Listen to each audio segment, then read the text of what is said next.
Hello friends, வெளியில் பார்த்தீங்கன்னா popcorn நமக்கு 250 ருபீஸ் இல்லைனா மினிமம் 150 ருபீஸ்க்கு தான் கிடைக்கிது. அதே பாப்கார்னை நம்ம வீட்டில் செய்கிறதுக்கு வெறும் 25 ருபீஸ் தாங்க செலவாகும். ரொம்ப ருசியான கேரமல் அண்ட் சால்டட் பாப்கார்ன் எப்படி செய்கிறது அப்படிங்கிறத நம்ம இன்றைக்கி பார்க்க போகிறோம். அதுவும் டிவி பார்க்கும்போது இது சாப்பிட்டுக்கிட்டே பார்த்தா ரொம்ப நல்லாயிருக்கும். இது கார்போஹைட்ரேட் ரிச் ஃபுட் அப்படிங்கிறதுனால இது சாப்பிடும்போது வெதுவெதுப்பான தண்ணி கூட குடிச்சுக்கணும். அப்போ தான் நமக்கு ஈஸியாக ஜீரணம் ஆகும். இதை எப்படி செய்கிறதுன்னு இப்போ ஸ்டார்ட் பண்ணலாம். மறக்காமல் நம்ம சேனலை சப்ஸ்கிரைப் பண்ணுங்கள், பெல் ஐக்கானையும் கிளிக் பண்ணிக்கோங்க.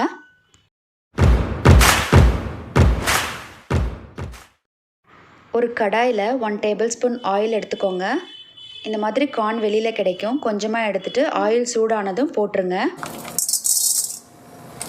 இது செய்யும் பொழுது லோ ஃப்ளேமில் வச்சுக்கோங்க. கொஞ்சம் கொஞ்சமாக ஒயிட் கலரில் சேஞ்ச் ஆகும் பொழுது மீடியம் ஃப்ளேம் வச்சுட்டு இந்த மாதிரி லிட்டு போட்டு கொஞ்சம் கேப் விட்டு கவர் பண்ணி பாப்கார்னை பாப் ஆக விட்டுருங்க.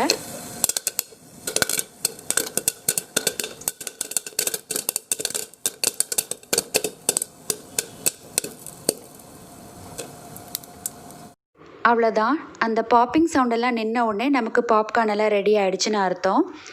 இந்த மாதிரி நமக்கு தேவையான பாப்கார்ன் ஒரு பவுலில் செஞ்சு வச்சுக்கணும் ப்ளெயினாக. அதுக்கப்புறம் அது சால்ட்டடுக்கு கேரமலுக்கு தனித்தனியாக நம்ம எடுத்து யூஸ் பண்ணிக்கலாம். அதே கடாயில் 2 டேபிள் ஸ்பூன் பட்டர், அது கூட 4 டேபிள் ஸ்பூன் சுகர்,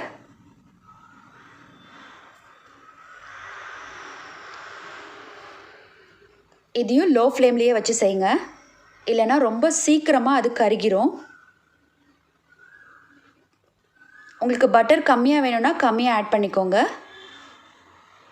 ஆனால் அன்சால்ட்டட் பட்டர் தான் யூஸ் பண்ணணும், சால்ட்டட் பட்டர் யூஸ் பண்ணாதீங்க.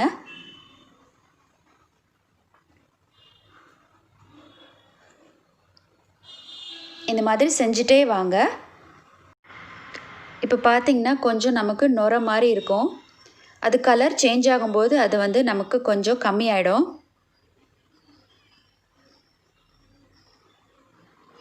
இது செய்யும்போது நம்ம கருகாமல் செய்யணும். அப்போ தான் அது ரொம்ப டேஸ்ட்டாக இருக்கும். இல்லைன்னா அப்புறம் கசப்பு வந்துடும்.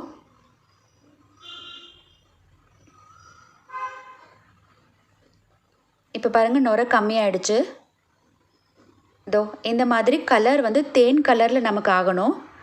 இந்த மாதிரி வந்த உடனே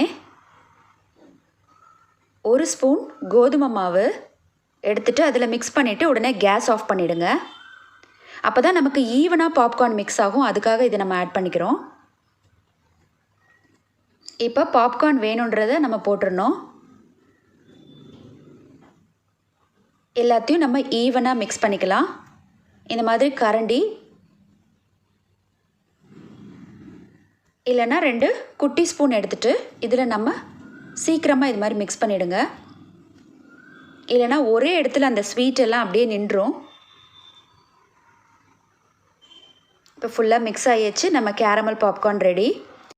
இதை ஒரு தட்டில் இந்த மாதிரி போட்டுட்டு நல்லா ஸ்ப்ரெட் பண்ணிவிட்டு ஆற வைக்கணும். ஒரு 5 நிமிஷம் ஆற விட்டுறலாம். இப்போ ஆறிடுச்சு. இப்போ எல்லாத்தையும் நம்ம தனித்தனியாக பிரித்து வச்சுட்டு அதுக்கப்புறம் பவுலில் வச்சு சர்வ் பண்ணலாம். இப்போது சால்ட்டட் பாப்கார்ன் பார்க்கலாம். கொஞ்சமாக சால்ட்டு, அப்புறம் கொஞ்சமாக ஆயில் சேர்த்துட்டு ரெண்டுத்தையும் நல்லா மிக்ஸ் பண்ணிக்கோங்க. இந்த மாதிரி சின்ன கரண்டிலையோ இல்லை ஒரு 2 குட்டி ஸ்பூன் வச்சு கூட மிக்ஸ் பண்ணிக்கலாம். அவ்வளோதான், salted popcorn and caramel popcorn நமக்கு ரெடி ஆயிடுச்சு. இதை நம்ம சர்வ் பண்ணலாம். எவ்வளோ ஈஸி, ரொம்ப டேஸ்ட்டாக இருக்கும். ட்ரை பண்ணி பாருங்கள். தேங்க்ஸ் ஃபார் வாட்சிங்.